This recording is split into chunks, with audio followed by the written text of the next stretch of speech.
What's going on, guys? Welcome back to Full Court Talk Podcast. And you've probably seen them before. If you've seen them on my story, you've definitely seen them. I post them all the time. But go ahead and introduce yourself, man. My name is Marcus, host of the Go Talk podcast. I've been in this sports for a long time. I've been doing this for about 7 or 8 months now. Spencer was one of the first person I reached out to come on the show, and ever since then we've been doing a lot of work on my show. So it's good to be. It feels good to be the guest on his show and do the same thing. So I'm looking forward to it. Yeah, man, I'm glad. It's been too long. We've done Yeah, a lot of shows on yours. And I'm just glad we're doing it on mine now. yeah.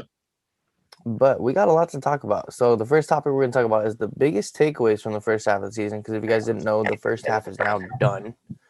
And the second half is going to start soon. I don't remember the exact date. And the second topic we're going to talk about is which teams are most likely to make a move before the trade deadline. If you guys didn't know, March 25th is the trade deadline. So there are going to be a ton of moving pieces, I feel like. And something a little interesting to end it off with, but mid-season award predictions. This is going to be a good one. But I'm since you're looking the forward guest, I'll let you talk about the biggest takeaway that you've had from the first half of the season. I've got a couple. My biggest takeaway, and I think it's been everyone's biggest takeaway, casual fans, analysts like us, whoever, it's been the Knicks. The Knicks have been incredible this season. If I'm not mistaken, they're fifth in the West. They're over 500.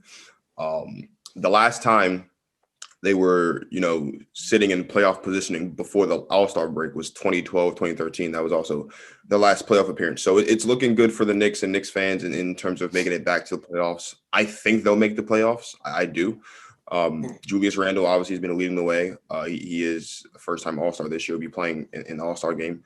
My biggest takeaway has just been the progression of the Knicks, because when you look at where they were last year, they didn't look good at all. A lot of us clowned the Knicks because they couldn't land KD, Kyrie, or any other major, not last year, but the year before, any other major free agent. I mean, and 2 years ago, we had KD, we had Kyrie, we had Kawhi, Paul George. Like there was a litany of guys, a litany of stars, tiers 1 to 3 that they landed, and their biggest signing was Julius Randle. We all looked at that and was like, on the day that the Nets signed KD and Kyrie, the Knicks announced that they signed Julius Randle. It didn't look good at the time. The optics wasn't that great. Fast forward to 2 years later, the Knicks are fifth in the East. So maybe that was a good thing. My only other big takeaway is just the ascension of Joel Embiid. And I know we'll talk about this a little bit later. I think Joel Embiid is the MVP of the league right now. He's been playing great for Philadelphia. If I'm not mistaken, Philadelphia is sitting they're the number 1 seed in the East right now. It's because they're half a game above the Nets right now. Yeah, and listen, there's a lot of people that think that the Nets are coming out of the East. I have stood firm since the beginning of the season. I don't think the Nets are coming out of the East. I think Joel Embiid is going to be the thing that keeps the Nets from making it to the finals. This is the guy who just 3 years ago we saw cry in the tunnel after losing on a heartbreaking loss in Game 7 to Kawhi and the Raptors, and since then he's had his inconsistencies. I think this is the first time we've seen Joel Embiid be extremely consistent from start to finish of each and every game, and it's showing. And it's the 76ers are winning, and he's, I think, the MVP of the league right now. And I think it's pretty much safe to say that Brett Brown really held back the Sixers. Yeah. They have really ran with this same team for 4 or 5 years in a row now. Yeah. And they've never been this good. Doc Rivers is a fantastic coach. We've seen him take some pretty bad teams and make them relevant again. Not saying the Sixers were irrelevant, but they were a good team, but now they're into that next step, which is a great team. And I definitely had the Knicks and Sixers on my biggest takeaways, but I think another big takeaway is the Nets. We knew they were going to be aggressive going in to this season, but actually making that trade for James Harden was kind of insane, Yeah. But at first they did struggle. They struggled because their defense was atrocious, like a lot of us thought it was going to be. They really picked up the pace. They are not the worst defense in the NBA. The Kings are, which is really bad considering how bad this Nets team is on defense. Yep. But They're sitting at 24-13. KD's been out for a while. They're still winning games. Harden looks like a point guard, a true point guard. He's comfortable. He's playing well. Kyrie looks fantastic. KD, when he's healthy, is out of this world like usual. And I know this is hard for you to talk about as a Rockets fan, but man, Harden just looks happy. You know, it's kind of hard to see because he wasn't happy on the Rockets. Oh, And no, it's kind of easy to see that now. Yeah, the interesting thing about the Nets it'd be interesting to get your thoughts on this. I like where the Nets are right now. My big thing for the Nets right now as to why I'm not completely sold is we haven't seen a lot of games this season where KD, Kyrie, and Harden were all available for this team. And I think that's going to be very important. Now, granted, when they have when they've all been there, they've won more games than they lost. So maybe that's a good sign. But when the Clippers last year, their big issue was they all weren't there.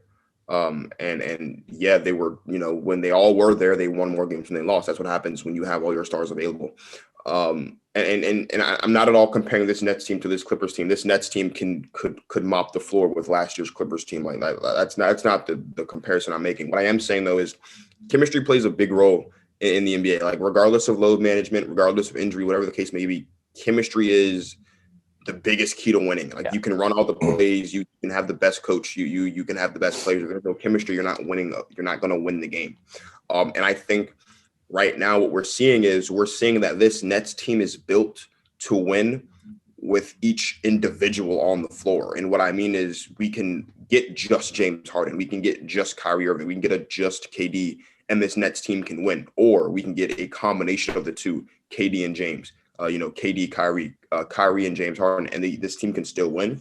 We haven't had enough evidence to say that in a 7-game series with all 3 men on the floor, this Nets team can beat another team like the 76ers in 4 times.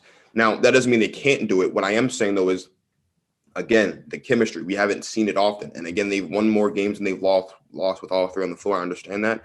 But, when you get into the playoffs and the games slow down, and it is a much more defensive intensive environment. The playoffs is you're going to get your best defense of the season in the playoffs because every possession is a key possession in the playoffs. It's not like the regular season.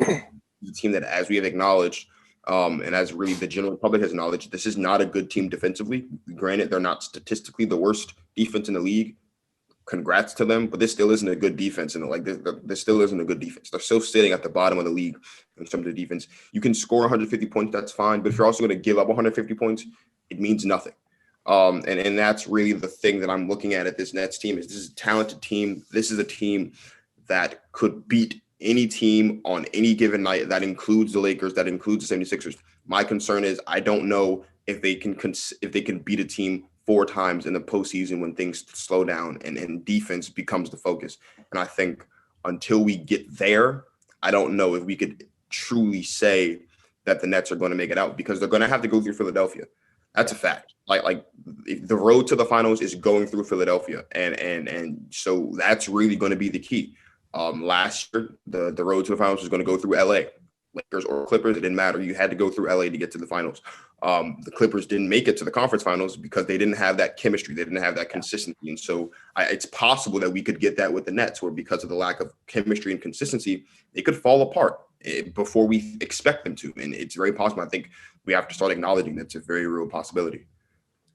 Yeah, I think that definitely is a concern because they all 3 haven't been healthy. Mostly KD. Obviously the COVID protocols is really bad, his hamstring. But I think in the long run, this could be good for them if you think about it, because learning to play without your superstar helps a lot for the team. Because if they can stay afloat without him, KD can come back seamlessly. He's one of those guys that he's a plug and play, right? You plug him in, he's gonna be able to just facilitate everything and make everything just easier. And I'm hoping that's the thing for them because this is an exciting team. This is a really good team. And I think they're going to make some noise. Going up against the Sixers is going to be tough. Ben Simmons is really good on defense. Joel Embiid is a fantastic defender. Matisse Thybulle, fantastic defender. Yeah. They're full of really lengthy players, Yeah. and they're going to be incredibly tough to stop. But so are the Nets. Offensively, they are very good, and there's no denying that. So we're going to see what happens with them. But another takeaway are the Jazz. You can't help but mention them. They're number one in the NBA, 27-9. They're having an amazing year. Donovan Mitchell looks like he's just putting it all together. One of his weak spots of the past has been his three-point shooting. He's now in the three-point contest, Yeah. and he's killing it. And he's been amazing. You know, he's always been that guy that's just going to work his ass off every night, and he's proving it. Yeah. They also got that guy, Rudy Gobert. I don't like him very much. I don't think a lot of fans do, if you're not a Utah fan, just because of what he did last year during the COVID times, right? Yeah. And I don't have to get into that. We don't want to get into that, but it happened. But there's still something about them that I don't trust. And I understand Jordan Clarkson has been phenomenal. He has been a godsend for that Jazz team. He put up a 40-piece off the bench. That's all I got to say about him. Yeah. There's just something missing. There's something missing from that team. And I'm not sure what it is, but they're just right on that cusp of being that contender. But for me, I don't think they have what it takes to take it very deep in the playoff. But what do you think about that? I agree with you. I think the thing that's missing is a big man. Obviously, they have Rudy Gobert, but when you look at the big men in the West, right, you've got Anthony Davis, who's great on offense and defense. You've got Nikola Jokic, who's not that great of a defender, but you know, he can cause Anthony Davis some problems on defense. And so for that, you have to give him the nod on defense. He's also a phenomenal offensive player. I think that Nikola Jokic, despite what we're seeing from Joel Embiid this year, I think Nikola Jokic is the best. I think he's the best center in the league. Agree. I mean, and then, you know, you have other guys. You've got, for example, Giannis, who, despite what you want to say, he can still go out there. He can still give you 30 points. He can give you 15 boards, and he can still get you 5 blocks. Yeah. Even though he's a help side defender and should have been defensive player of the year last year, but we can get into that another time. You and I both hate Giannis. I don't think that's a secret, but he still falls in that category. So does Joel Embiid, obviously, but they're on the East. But I say that to say Rudy Gobert does not have that dynamic offensive side that we're accustomed to seeing in today's NBA on a big man. I mean, you can even include guys like an Andre Drummond or Christian Wood in that category where they can get the job done on both offense and defense. Rudy Gobert is a phenomenal defensive player. We get that. If not, what is he, a 3-time defensive player of the year? Two or 3 times, something like that. He's won the award multiple times, right? And so we acknowledge what he can do for a team on defense. He is not doing it on offense, though. And I get he's averaging the points, but see, the weird thing about point averages and why they mean a lot, but they don't really mean a lot to me is because you can average a lot of points on a bad team. Not saying that the Jazz are bad, but you can average a lot. There are a lot of different factors that could cause you to average a lot of points. Jordan Clarkson's average went up because he scored 40 points. That's just how numbers work. So it doesn't matter if you're averaging 25. You can average 25 because you maybe had 2 games of 50 and the rest are 20, and that's how it works. But I say all that to say Rudy Gobert is not a threat offensively. There's not a big man in the West that is nervous when they're going down in the paint and have to defend Rudy Gobert. Exactly. Does Rudy Gobert have the length? Sure, he can out-rebound you. That's fine. But if he's not scoring the points, Donovan Mitchell can't do it on his own. And that's essentially what I think we're looking at here is Donovan Mitchell can't do it. We've seen what Jordan Clarkson can do. And I think that Jordan Clarkson is doing a great this season.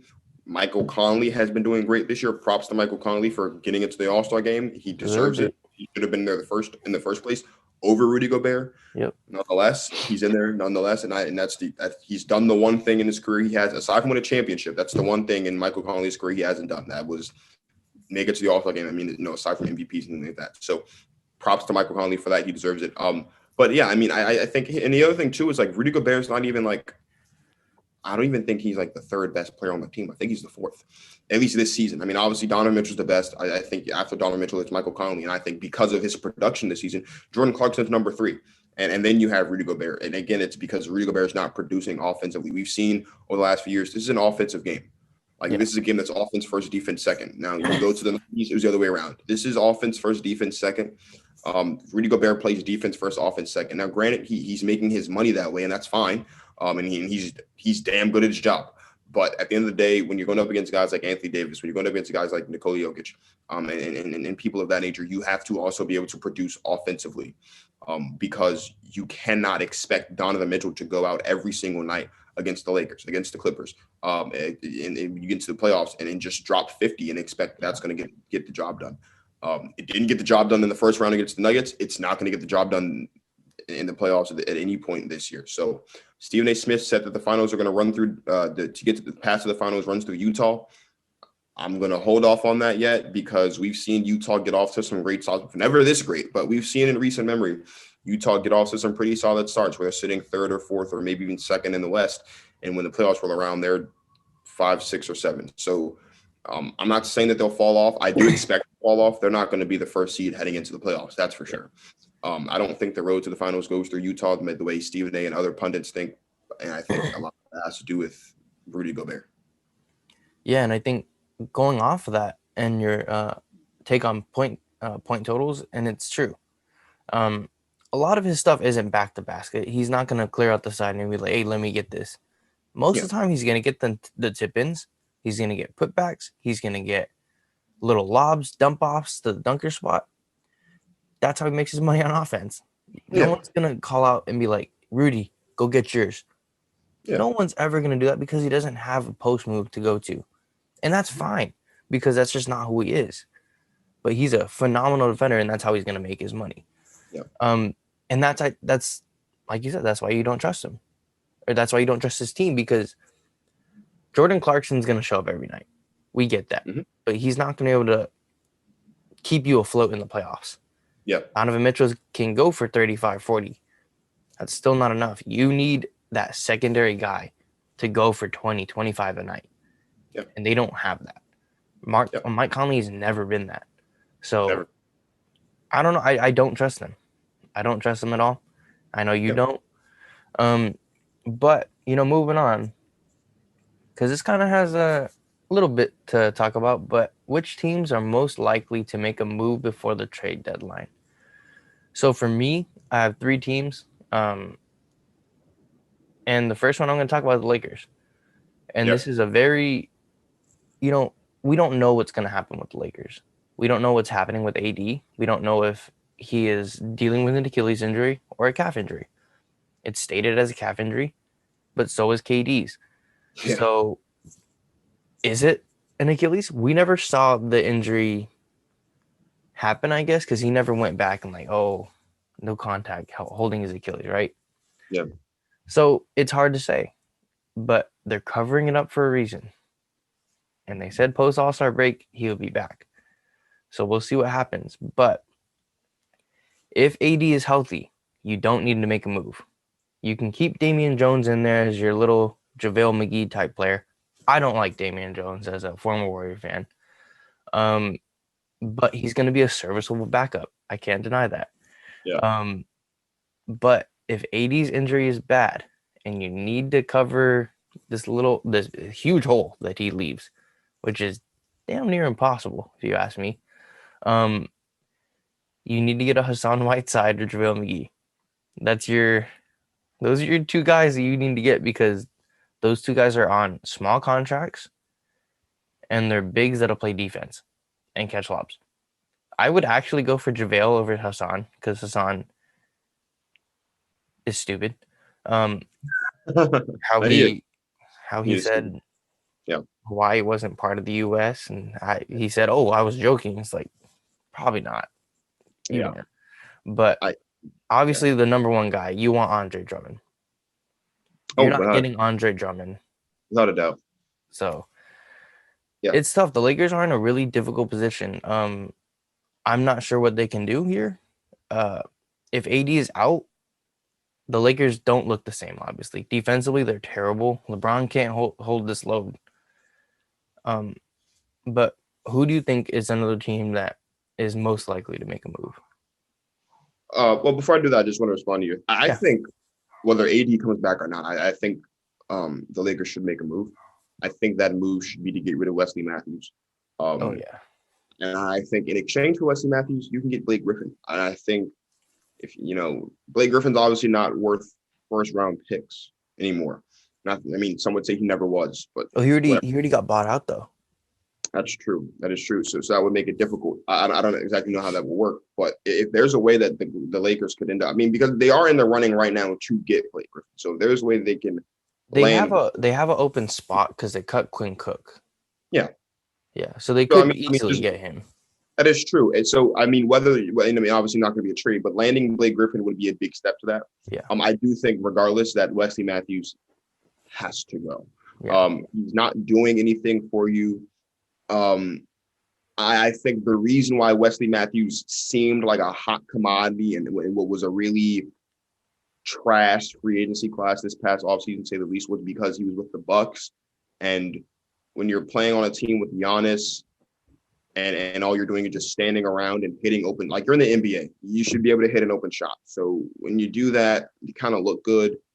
But when you're playing in a more functional, more well-rounded offense, like the offense of a LeBron James team, standing around is not going to help. You have to be able to move the ball and find open spots. And so I think Wesley Matthews has truly struggled in that regard. And I think the Lakers should let him go. Whether it's a trade or a cut, Wesley Matthews shouldn't be a Laker anymore. In terms of other teams I think could make a move, I think it's been made very clear with the trade, with the move for James Harden, that the Nets are going to be aggressive through the trade deadline. I think it's possible that we could see the Nets maybe try to make a move for Andre Drummond. I think that's a possibility. I don't really think they would need to because they have DeAndre Jordan, and although DeAndre Jordan's old, but he can still play. So I don't think it's necessary. But I wouldn't be surprised if they try to do that just to balance out, maybe get a Twin Towers effect. The thing that made the Nets, I think, so good last year at least was they had a kind of a Twin Towers thing with Jared Allen and DeAndre Jordan. I think it's possible that they might want to revisit that. Another team that I think could maybe make a move, I think the Warriors could make a move. For who, I don't know. Just because at this point, there's no real incentive for the Warriors to make a move right now. I think the Warriors are ahead of schedule. I don't think anyone expected, and that includes guys within the locker room, I don't think anyone expected the Warriors to be where they are right now. And a lot of that has to do with Steph Curry, who, by the way, should be in the MVP conversation because the numbers he's putting up this season are eerily identical to the numbers he put up when he was named unanimous MVP. So for Steph Curry to not be in the MVP conversation, I think is tough. Of course, though, the MVP really isn't ever the most valuable player in very few appearances ever. When you're talking about value, you have to look at record doesn't mean anything because record is a team thing. You have to look at the value of the team. Steph Curry is the most valuable player in the league right now. He now, granted, the statistics won't say that. Your eyes will tell you it's Joel Embiid. But what I'm saying, when you look at who is the most valuable to their team, it's Steph Curry because without Steph Curry, the Warriors would be dead last. And we saw that last season. Now, granted, you could say the same thing for Embiid and the Sixers, but they still have a team enough that they could win games. They wouldn't be first in the East, but they would still be a playoff team in the East without Joel Embiid. Yeah. The Lakers would be hot garbage. So maybe you can make an argument for LeBron as well. And I think, and he's obviously already in the conversation, but I still have to say the Warriors could make a move. I just don't think there's an incentive because I think that the Warriors are happy with what they have right now. Obviously, this season is just another hold-off season to finally get Klay Thompson back. Klay Thompson hasn't played a game in what will be when the next season starts about 2 years. It's tough because this was supposed to be the season that the Warriors take back the throne. But of course, Klay had yet another injury. And so it's tough for Klay. It's clear in some of these losses that they've taken over the season that he really wants to be out there, namely the loss to the Nets. It was very, very animated, very emotional on the bench during that loss. I think there's a lot of different teams. I think the thing is, whenever, we have the trade deadline coming up, you always looking at a team led by LeBron James. I mean, I remember, I don't know if it was 17 or 18 when they basically did a complete platoon swap the day of the deadline and sent out 5 and brought in 6 players or something like that. I remember what year that was. It was 17. Yeah, but I think it was 17 too. But LeBron James teams are infamous for making big moves at the trade deadline. So whether it's going to be a massive move like that, where they're sending out 6 and bringing in 7 or whatever it is, I think the Lakers are definitely going to be up there with or without AD, just because I think it wouldn't hurt just to make that supporting cast stronger. There are players you don't have to get rid of, like Dennis Schroeder. He's been doing his job. I think his production could be better, but he's been doing better than Wesley Matthews. And if you're going to let somebody go on the Lakers, if you're going to let someone go on the Lakers, you're going to let go of Wesley Matthews, whether it's a trade or you're just simply cutting him, because he's not doing anything. He's actually making this defense worse because he just stands. Like, he's not doing anything. He wants to stand around, send him back to Milwaukee. But, like, you're not going to be able to be successful on the Lakers just standing around. So if I had to rank, I'd say Lakers, Nets, Warriors would be 3 teams to look out for to make moves at the trade deadline. It's funny you say that. I had the exact same thing.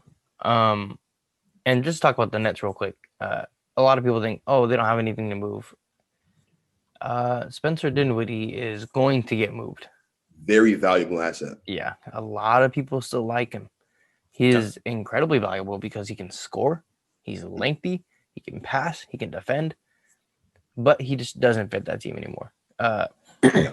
Dinwiddie wants to come off, or doesn't want to come off the bench anymore, I'm assuming, because he's a borderline all-star when he's healthy. Absolutely. If I'm not mistaken, he was an all-star a year or 2 ago.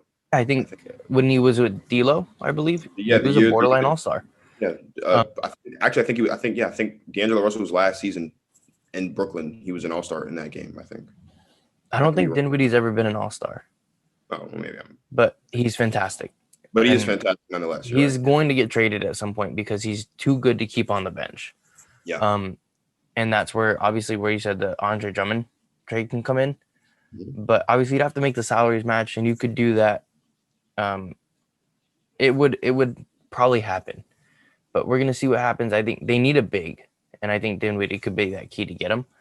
And the Warriors, with that T-Wolves pick, the T-Wolves are the worst team in the NBA. Or no, they're second worst team, I think, right above the Pistons. Yeah. And I think people know this by now, but it's a top 3 protected pick. And so if the Timberwolves pick lands within the top 3, the Warriors don't get the pick. They'll get their 2022 pick next season, but it's fully unprotected. It's an incredibly valuable pick. Yeah. And I think the Warriors are going to move it for what? I don't know. But it's because they want that pick to be a 4th or 5th pick.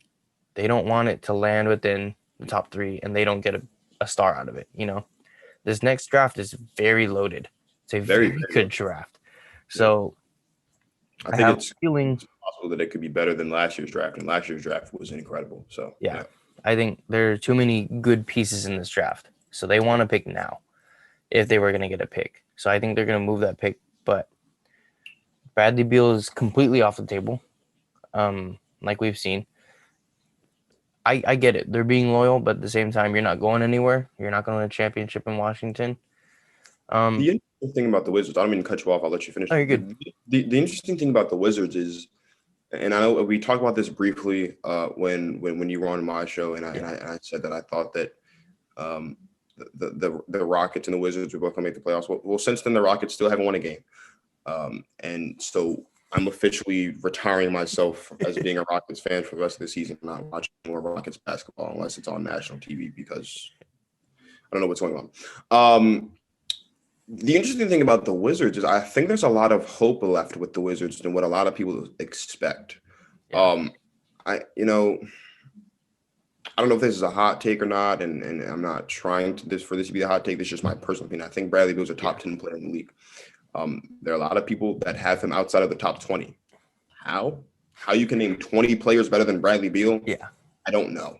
Yeah, I can name 10 to 12 players better than Bradley Beal. And some of them are a night-to-night basis. I think consistently Bradley Beal has shown, at least this season and last, he's a top 10 player in the league. And I can just run down the list. I think the only players off the top of my head that are better than Bradley Beal, LeBron James, Anthony Davis, Dame Lillard, Steph Curry, Klay Thompson when he's healthy. I think Russell Westbrook's better. Kevin Durant, Kyrie Irving, James Harden, and this version of Joel Embiid, I think, are all better than Bradley Beal.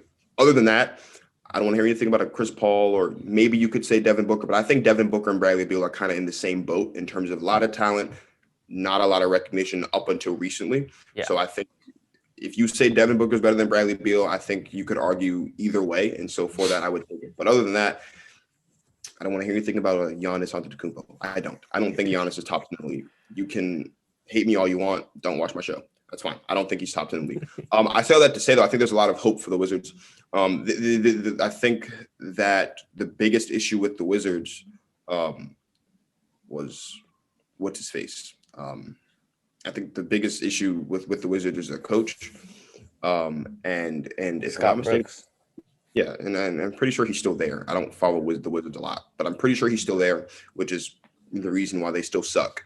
But they've got a lot of talent going on there. Like Russell Westbrook, take it for what you want. Russell Westbrook's the all-time leader in triple doubles in Wizards history, and he's been on the team for half a season. So yeah, that goes for something, I guess. Bradley Beal is still going to be Bradley Beal.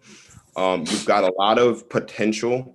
I think the reason why they're not as good right now is because of Thomas Bryant. I think Thomas Bryant is a lot more valuable to that team than people may have originally thought. I've been saying for a long time that Thomas Bryant is really underrated because of the value he brings to that team defensively. The reason why they're not doing good defensively is because they're lacking that presence in the middle. And that presence was Thomas Bryant. And they're feeling it right now. I think the Wizards would be within the top 8 right now if Thomas Bryant was on the team, because you'd have that defensive presence. And so they're missing that greatly. I am going to alter my take a bit. I do still think the Wizards can make the playoffs. The Rockets will be shooting for the number 1 pick in the draft. I think that's essentially where we're at. Depends on Christian Wood.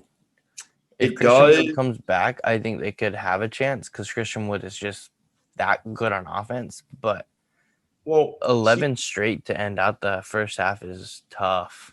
And here's the issue, right? We won 6 straight games in February, and everyone was like, okay, James Harden's gone, and now we're righting the ship. We've got these pieces, and then we go and we lose 11 straight.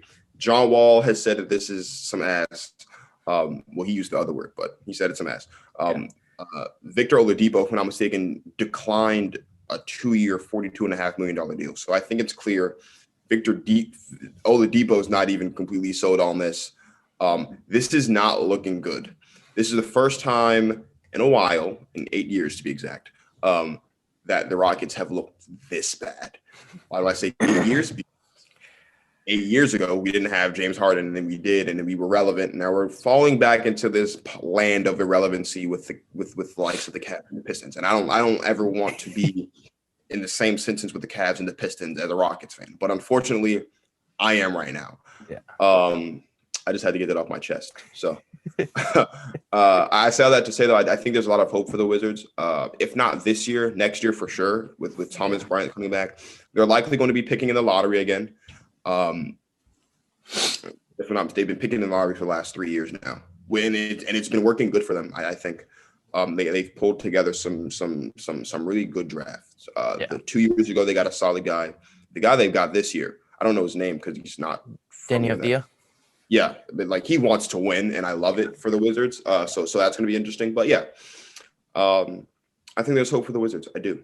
I think there's a lot more hope than people expect.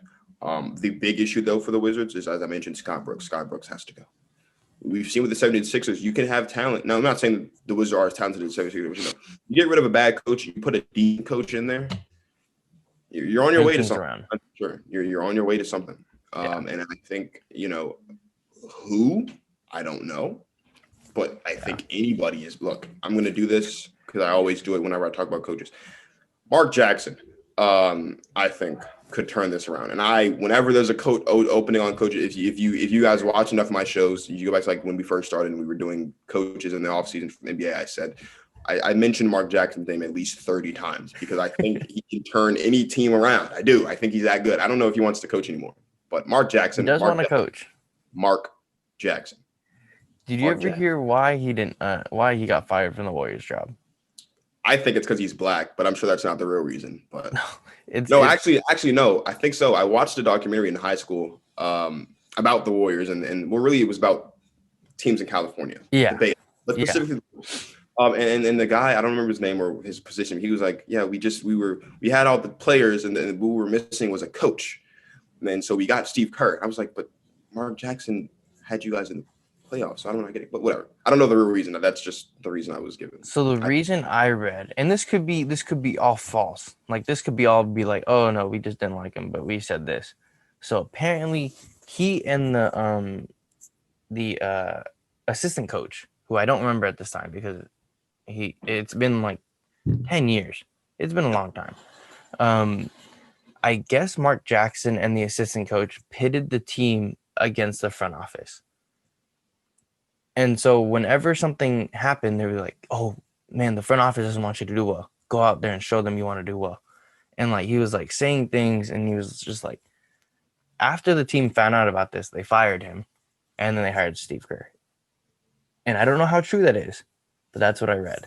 That would be interesting. The thing is, and the reason why it kind of bugs me is, like, he gets fired in 2014, 2015, and win the championship. And I'm just like, did you really think, like, that, whether that's true or not, did you really think Mark Jackson couldn't get this team to the finals? You know what I mean? Yeah. Like, let's be real. It's not like, you know, he gets fired and then it's some year. Like, no, he gets fired, and the very next season they go to and they win the championship. Like,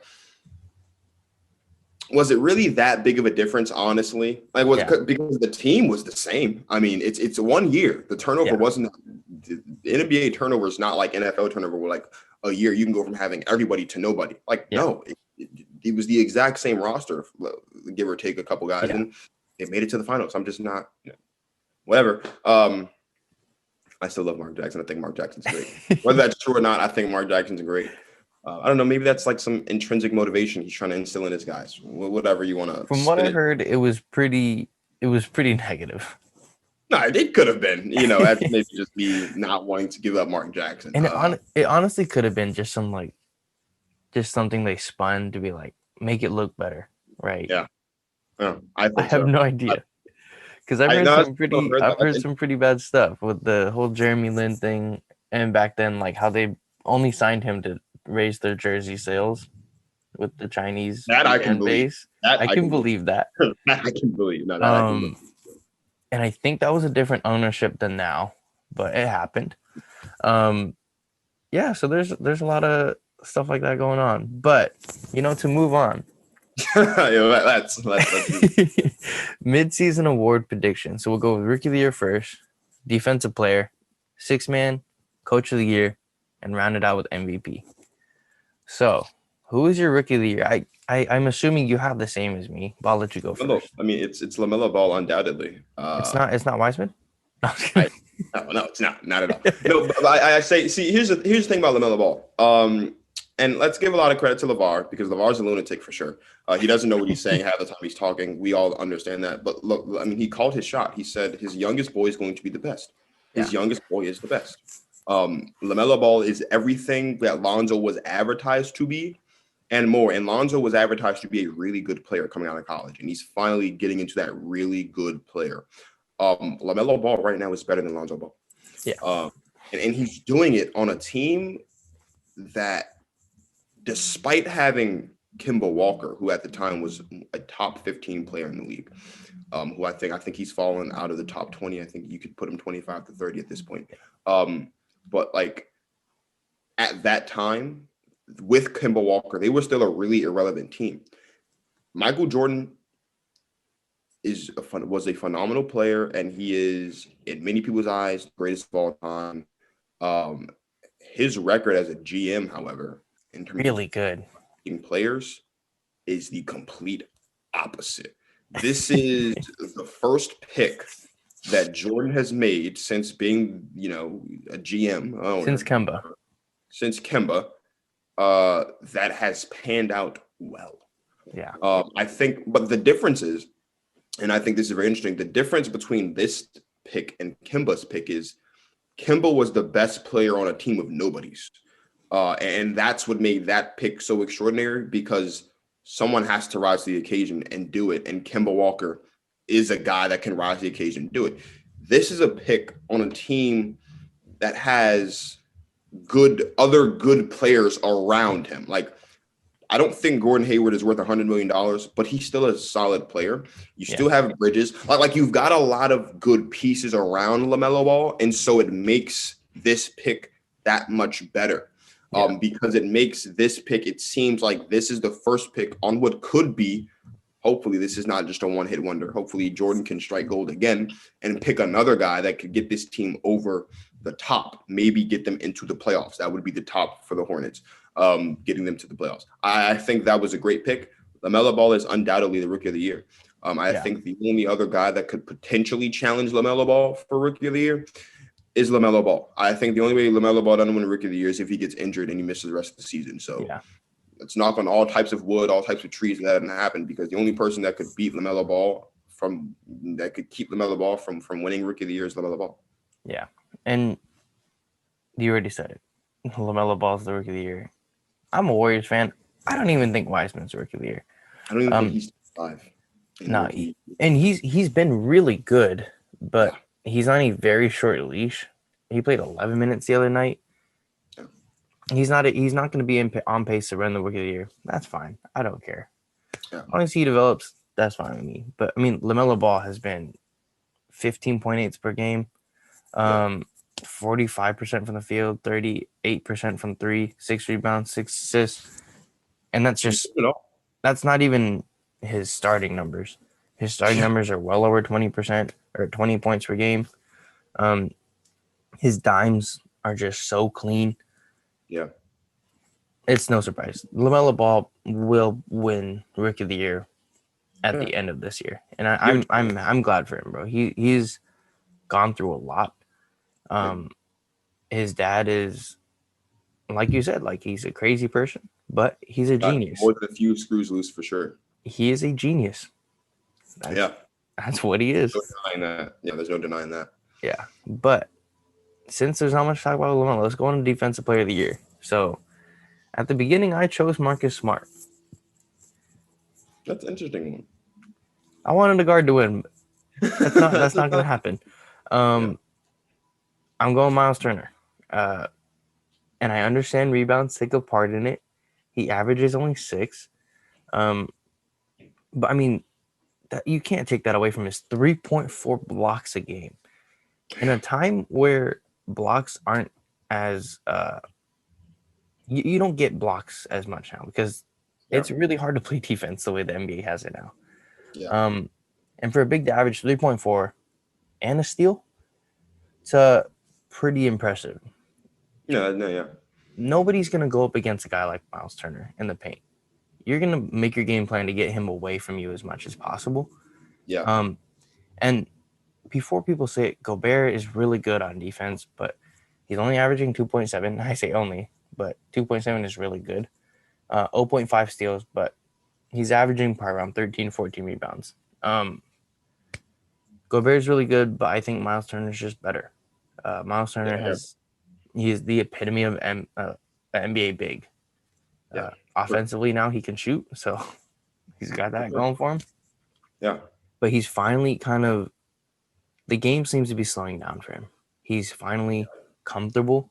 He's finally just playing defense. But who's your pick?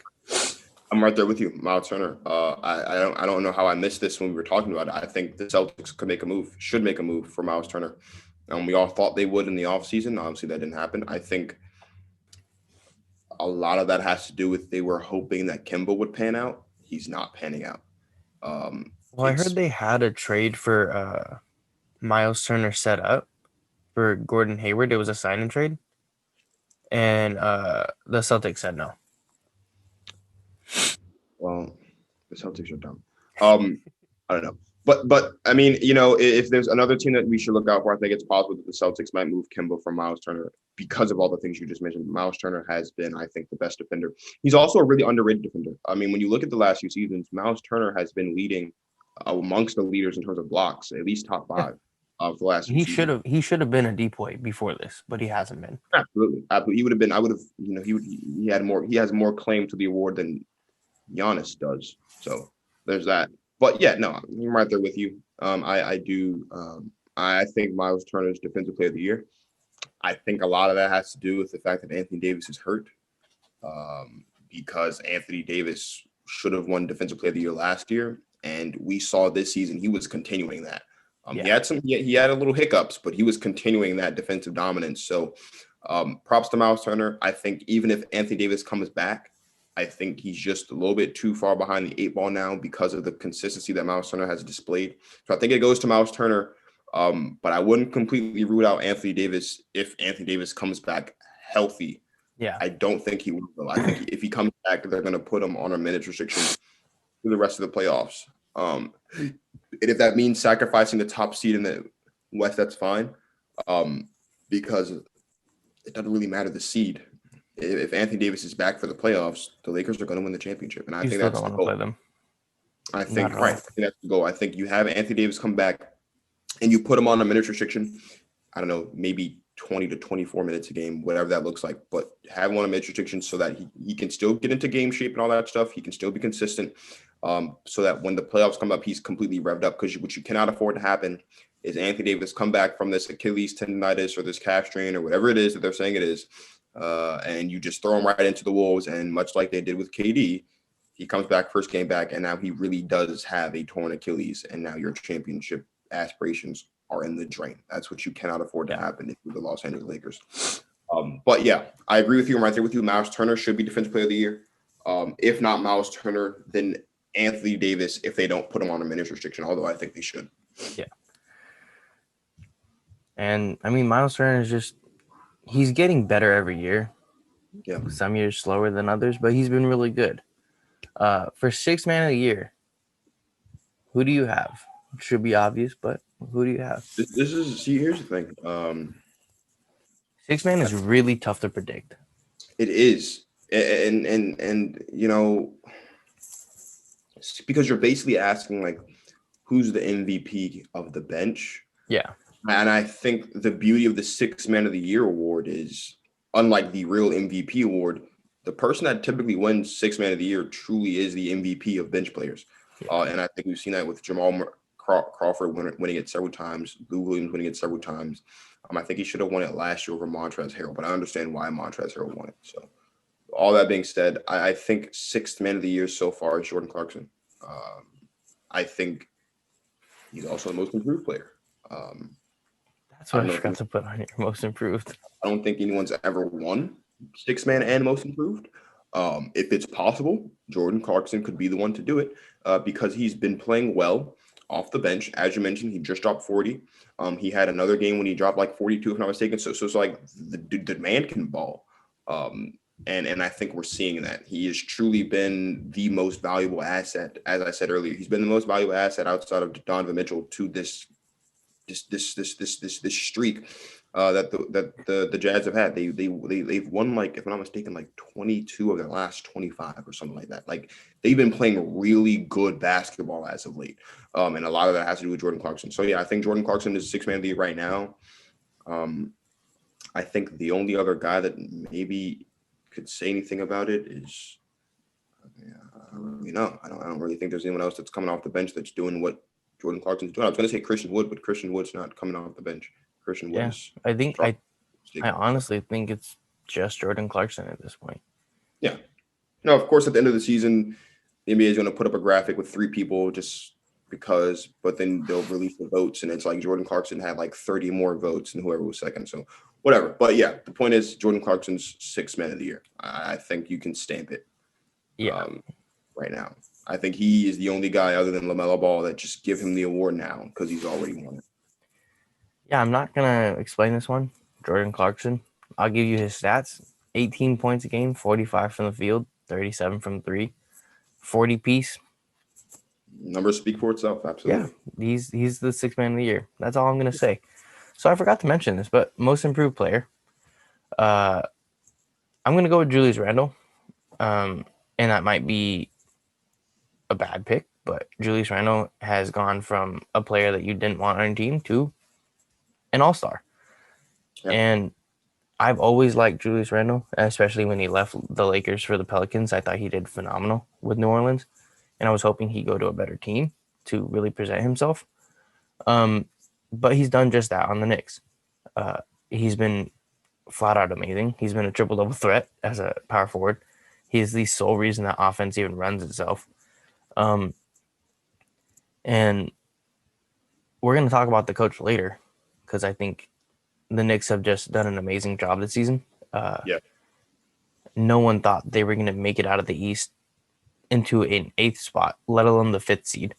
Yeah. And yeah, I get the East is a very weak side. I think the Warriors would be the 5th or 4th seed. And the Warriors are the 9th seed in the West. So that counts for something. But the Knicks are really good. And where they make their money are the defense, on the defensive end. And Julius Randle's been really good on both sides. Yeah. So go ahead. No, I was just going to say, like, you're absolutely right. I think Julius Randle has been playing. I think, though, I know I just said Jordan Clarkson. Shame on me, because I forgot to mention Christian Wood. I think if Christian Wood comes back healthy, I think he has a really strong case for most improved player. I mean, and before he went down was averaging like 22 and 12 or something like that. Yeah. So I don't know what the Pistons were thinking. Thanks for being stupid. We picked up. We struck gold with this one. I would like to think that Christian Wood coming back gets us into the playoffs at least as an 8th seed. Look, here's the thing, right?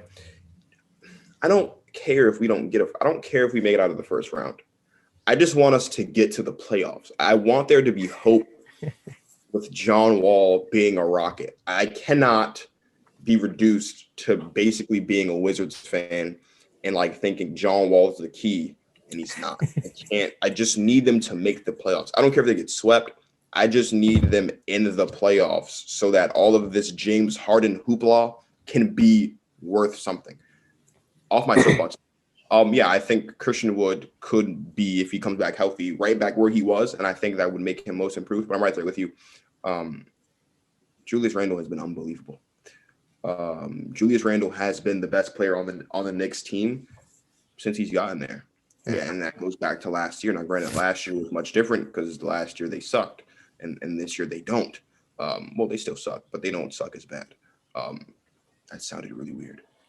Anyway, the Knicks aren't as bad as they were last year. They're better than they were last year. To your point, no one thought that they would even be in that 7 to 10 range in terms of battling for a playoff spot. They are firmly in the playoffs right now as the 5th seed. And like I said, the last time they were over 500, sitting in the playoff positioning at the All-Star break, they made the playoffs. So history's on the side of the Knicks right now. I think if they keep it up, the East sucks.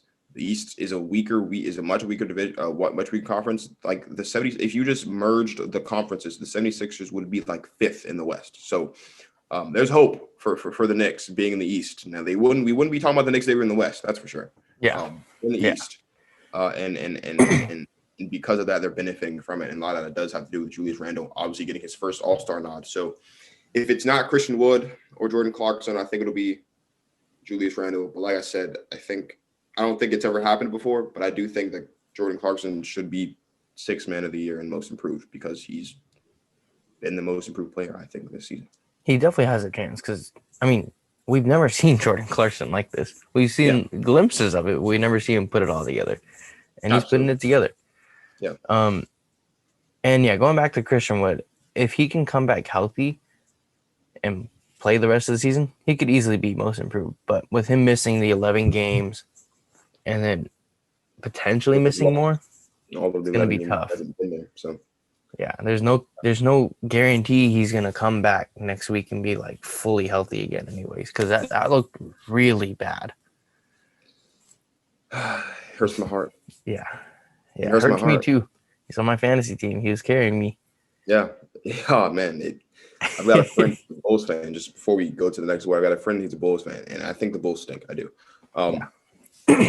I have to go on Twitter and look at memes and all this other stuff and read text messages, and he's just constantly dragging me. I don't appreciate it. I have to live with it though, because the Bulls are better than the Rockets right now. I have to admit, I wouldn't be a sports guy if I didn't acknowledge the fact that the Bulls are better than the Rockets right now. I just really wish it wasn't the case. For my own personal man ego and pride, I really wish that it wasn't the case. But we've dropped 11 straight, which I think puts us – well, see, here's the good thing. We've dropped 11 straight, and we're not dead last in the conference. So maybe that's what I'm going to pull on. If we don't make the playoffs, at least we're not dead last in the conference. That's my finding. To be fair, if I'm not in the playoffs, I'd rather be on the bottom, get that top pick, right? That is true. That's true. See, it's tough. It's really I've never been a fan of tanking. Yeah. Oh, how the tables have turned now that my team sucks. And man, Cade Cunningham on the Rockets. Hey, let's tank. Let's just win. Let's just lose them all. Let's just lose them all, right? Bro, lose them all. Even if you don't get Cade, you still got Jalen Suggs, Jalen Kuminga, Jalen Green. This is a stacked draft class. Let's tank. Let's do it. Let's do it. I've opened your eyes, Let's just tank. Because you're never a fan of something until it works in your favor. I hate tanking, but I do too. But when the Warriors lost all those games last year, right? Let's do it. Let's go out there. John Wall get like 50 turnovers a game. Christian Wood don't come back. Let's just forfeit all our games. Let's just not even show up, home or away. Let's just not show up. Mechanical failures, whatever you want to call it. Let's just not show up. Let's do that. Yeah, let's just lose on purpose. Cade Cunningham's worth it, man. Lose on purpose. I think hashtag lose on purpose should be trending after this episode. I think. If you're a Rockets fan, at least. Yeah. If you're a Rockets fan. Lose. If you're a Timberwolves fan, then probably not. Well, that's because the Timberwolves are better than the Rockets right now. They just haven't. Okay, I don't know about that. They still suck. Yeah, but I mean, But they got Ant-Man. Yeah, what do y'all got, right? Anthony Edwards has been phenomenal aesthetically, statistically, not so much. Yeah. He's like Khalil. Yeah. I think he's gonna be a good player, but yeah. I think it's tough for him as a rookie. I don't think he plays well with D'Lo, because whenever D'Lo plays, he doesn't play well. Whenever D'Lo's out, he plays well. So, and you can't get rid of D'Lo, because if you get rid of D'Lo, you got to get rid of Cat. So that's why you don't pair friends. Send Cat to Houston. No, send Cat to the Warriors. Oh, you guys are going to be championship contenders next year. Brad Wanamaker for Cat. Ooh, clean deal. They're not that dumb. I don't think the Timberwolves are that dumb to taking the Wanamaker. Brad Wanamaker's good, okay? Yeah, but the value's not the same. He's trash. Anyways, before we get off track. Yeah. Already off track. Yeah, let's get back on. Yeah. Coach of the year. Tom Thibodeau. Yeah, same. It's the same. It's not even a question. You can make the Knicks relevant again. Take all the rest of the awards, bro. Yeah, that's true. Amazing. I think the only other coach that you could possibly consider Steve Kerr would be whoever the coach of the Bulls is. I think those are the only two options here. I don't know his name though. Is it Billy Donovan? I think it's Billy Donovan. Right? I think it's Billy Donovan. I thought he got 5. I don't remember. Is it? Hey, let's look it up right quick. I honestly don't remember. I didn't take any notes, people. I was so unprepared. Yeah. I took notes and I still didn't even have that ready. I don't know who the Chicago Bulls head coach is. We're gonna find out. It's fine. This isn't like anything professional. Yeah, Billy Donovan. So I think it's either Billy Donovan or Tom Thibodeau. Only because they both have teams that suck in playoff contention right now. I think the Bulls are like 7th. They're probably 7th or 8th seed.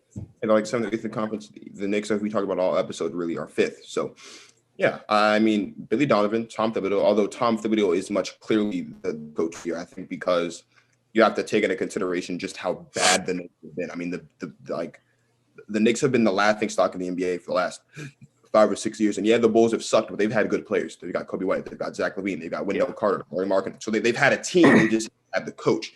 And now we're seeing when you put the coach with the team, it works. It's the same thing with the Raptors. They had a coach in Dwayne Casey, and they were consistently winning games. They needed a coach that could get them over the hump. That coach was Nick Nurse. Tom Thibodeau is the Nick Nurse for the Knicks. Now, I'm not saying the Knicks are going to win a championship, but I mean they've gotten them over the hope, at least to relevancy, where there's hope that they could make the playoffs. And I think that's why it's Tom, big Tom Tib, Triple T, big Tom Tib. Yeah, no, I agree. I mean, it's just right. Derrick Rose gets traded to New York, backed by Tom Thibodeau's side. And here's the thing: every team that Tom Thibodeau's coached, Derrick Rose has been on. So, I mean, if you want to talk about a connection, a coach-player connection, look no further than Tom Thibodeau and Derrick Rose. Granted, That's it's the not ultimate respect, man. Yeah, it's not as as shiny as a Phil Jackson and a Michael Jordan or a Phil Jackson and a Kobe, but It's they love each impressive. other. It's impressive. Every team that Tom Thibodeau's coached, Derrick Rose has been on. Yeah. And this team is going to be the team that makes the playoffs. So it's good to see, Derrick Rose return to New York. Obviously, that was the first team he was sent to after he was traded from Chicago, but he's back in New York. I think this version of Derrick Rose is going to help the Knicks, along with Julius Randle, along with Obi Toppin, who really hasn't been what a lot of guys expected him to be. Sold on him. And it's tough because he's the oldest guy in the draft, and so he doesn't have as much a margin for error as, say, a LaMelo Ball, who's only 19. And so for that, I think Toppin needs to right the ship quickly. Yeah. But yeah, Tom to big T, big man T, not a question. Is just coach of the year, I think. And I would argue that the Timberwolves team that Derrick Rose was on probably more talented. With Cat, for sure. Andrew Wiggins, for sure, yeah, and they still couldn't make the playoffs. That's embarrassing. That's true. Yeah, I still got Tom Thibodeau. No denying that. But on to the big one, MVP. I know who your pick is, but go ahead and say it. Yep, my pick for MVP. It's Ben Simmons. No, Giannis. Is Seth Curry? No, it's Joel Embiid right now. It's Joel Embiid. What he's been doing this season has been phenomenal. A lot of people have said, first I just want to apologize. I've been doing a lot of Giannis slander. If there's any of you out there that are watching this that are Giannis fans, I apologize. But he sucks. So there's been a lot of people saying that Giannis is like today's version of Shaq. No, I can see it. Because he's dominant in the paint. And so in that regard, yes, but he's not a dominant big. He's not a dominant center. The most dominant center in the league right now is Joel Embiid, and it's without question. Like Joel Embiid, and I saved this graphic in my phone. And so again, you'll excuse me for not taking thorough notes here. I'm just gonna pull this up right quick. Joel Embiid is doing everything that you want your big man to do and more. Here's the thing in NBA history, right? Most times in NBA history, if you have the best big in the league, you're likely going to win the championship. Anthony Davis was the best big in the league last year. They won the championship. I mean, we can keep going back. Now, obviously, this reigned more true in the 70s and the 80s with Showtime and things like that. With obviously, and then into the 90s and early 2000s with guys like Shaq and people of that nature. But if you have the best big in the league, you typically have a good chance to win the MVP award. ESPN, I think it was, posted a graphic of, as they always do around this time, of like the leading MVP candidates. So I just want to read you this. Joel Embiid right now, he's averaging 30 points, a little less than 12 boards. He's shooting 52% from the field, 42% from three. The man can do it all. And it's really been, there was a time in 76er history where people thought that Ben Simmons was better than Joel Embiid. And to those people, I say, I told you so. Because anyone that thinks that Ben Simmons is better than Joel Embiid doesn't know basketball. Joel Embiid is a threat. And I mean this when I say it.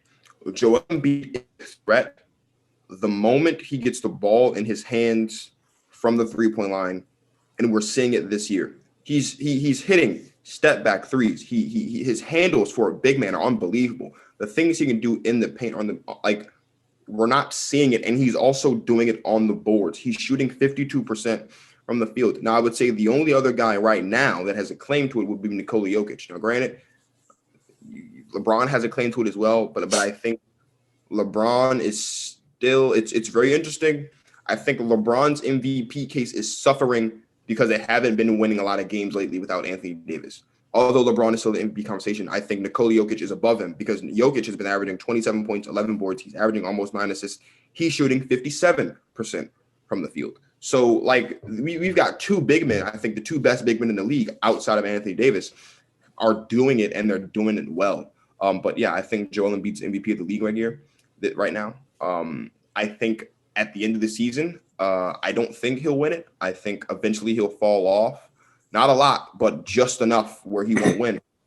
But I mean, it's also very possible he wins. Now, at the beginning of the season, you were there when I made the pick. I thought Luka was going to win the MVP. Luka hasn't been the Luka Doncic that we are used to seeing. He's getting better. He is getting better. And I think a lot of that has to do with the fact that, as I mentioned on an episode that we just did, which if you haven't checked it out, you should do that. Now that Kristaps is back and fully in the rotation, we're starting to see the Luka that we're used to seeing. I at one point also thought that KD could do it because KD wasn't playing basketball for 18 months, came out averaging 30 points. He's obviously dealing with a hamstring injury, so that's kind of taken him out of the equation. We've mentioned Steph Curry, we've mentioned Damian Lillard, all these guys.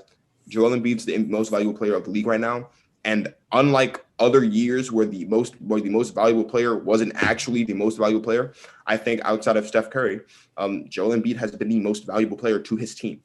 And I think we're seeing that. I think we're seeing in the case of the Lakers, and maybe why this is hurting LeBron's case a little bit, is it seems as though that AD is the most valuable player on the Lakers, even though LeBron is the best player on the Lakers. And we've had conversations about how the best player isn't always the most important player. But in this case, if you're the 76ers, Joel Embiid's the most valuable player. If I'm not mistaken, if Joel Embiid wins it, he'll be the first guy from the 76ers to win it since AI did it, I think. So, man, I think you're right. I don't know anyone else that would have had. If I'm not mistaken, Allen Iverson is a former MVP in the league. So, and there hasn't been a guy since him to win it because we've had Nash do it in 2004. We've had Kobe do it a couple times, and most of the 2010s have been dominated by LeBron James. So, yeah, if Joel Embiid wins it, he'd be the first 76ers player since Allen Iverson to win MVP, which is just a feel-good story too. But yeah, Joel Embiid, who is also better than Giannis, which is more Giannis slander. But if you didn't already know that, now you know. But, I'm going to go, I think Joel Embiid's going to win the award. There's no doubt about that. Like, you already talked about it the most. Like, he's been amazing this year. I hope Steph gets some consideration. He deserves it. When I saw this graphic, I don't remember who posted it, but it said that when Steph Curry is off the floor, the Warriors are a 16-win team. Yeah. When he's on the floor, they're a 48-win team in a regular 82-game win season. Sure. He's valuable. I don't want to be one of those guys that's like, oh, but he's most valuable to his team, and it's like that's not what it should be, but that's not what the MVP is anymore. Yeah. The MVP is a popularity contest. Yeah. It is a flashy contest, and it's a stats contest. Mm-hmm. It's not about who's most valuable. We've seen that. There's the only time I could think of when it was really about the MVP is probably when Russ won it, back when he averaged triple-double. Yeah. And even though his team wasn't winning, if you took Russ off that team was garbage. Yeah. Yeah. So I can't be a hypocrite and say, like, oh, Steph deserves it now. I think he deserves consideration. I don't think he deserves the award right now. Yeah. I mean, I even saw Skip Bayless say that Steph really isn't a shooter as much anymore because he's only averaging 41% from the three.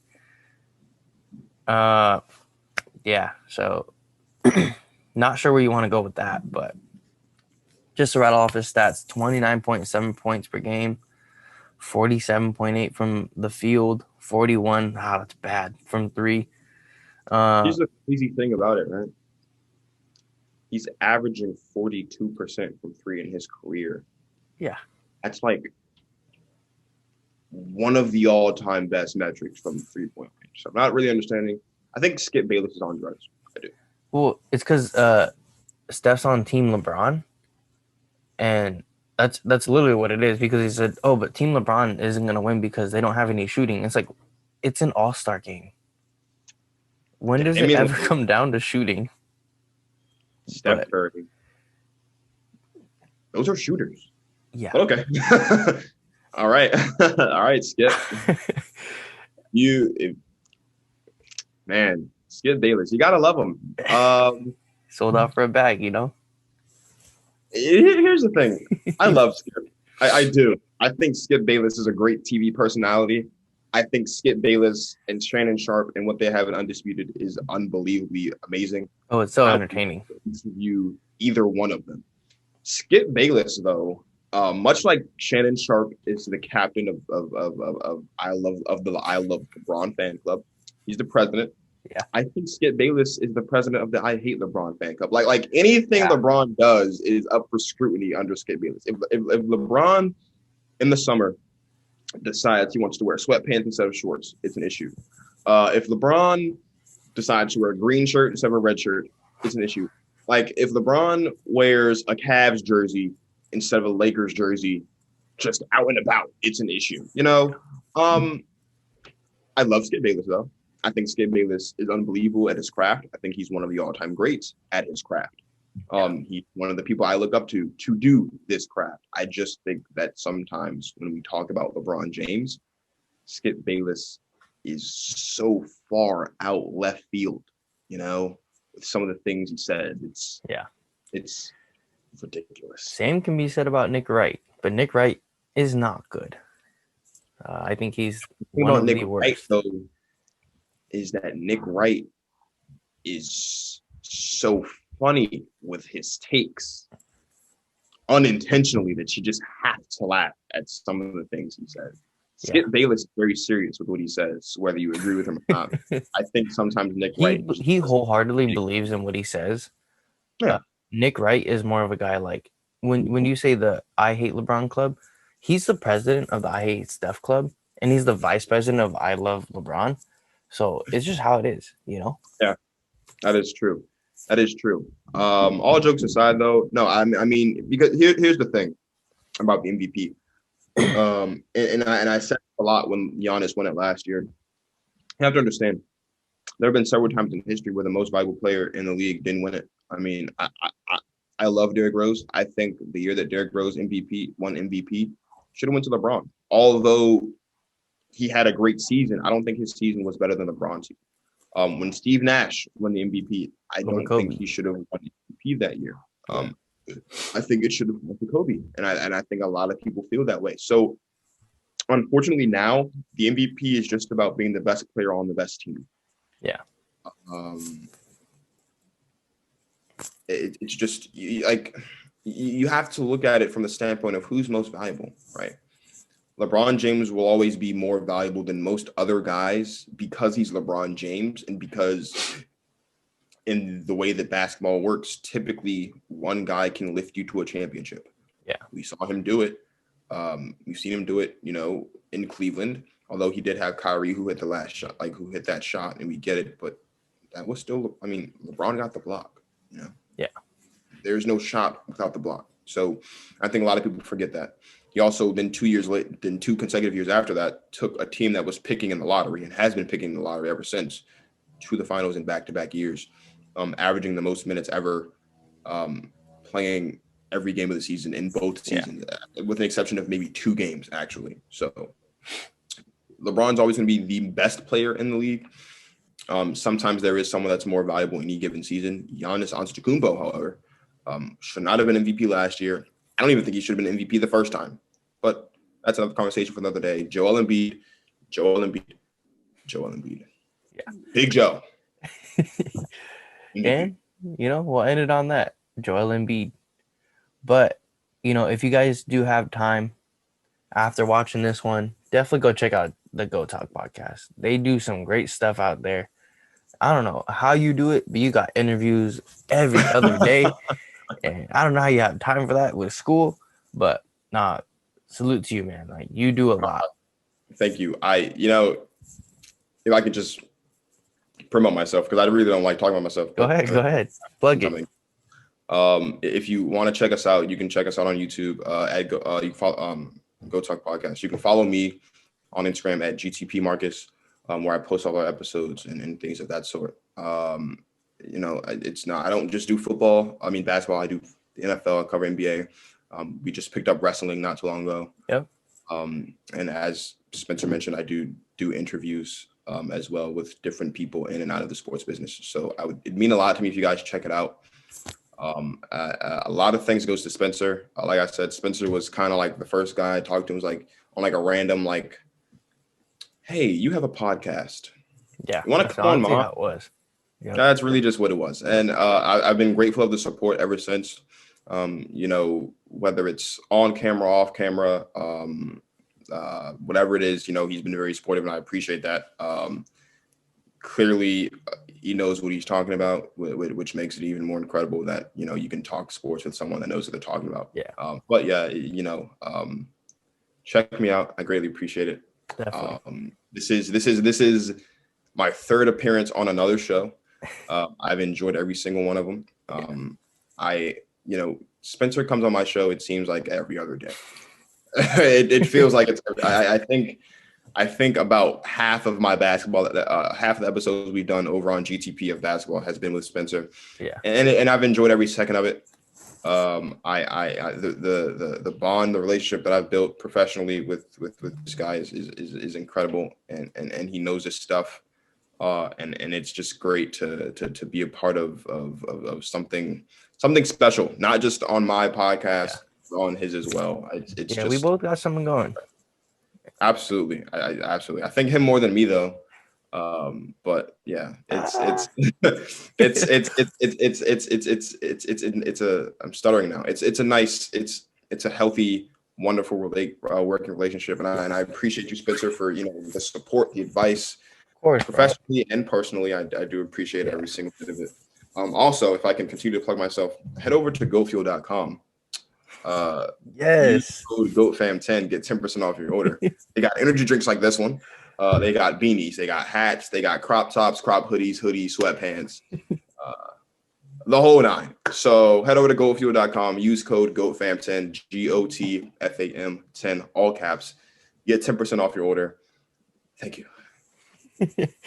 I'll put his link down in the description so you guys can go check it out. Right.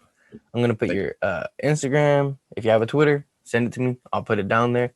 But that's going to do it for us. Check you guys on the next one. But peace.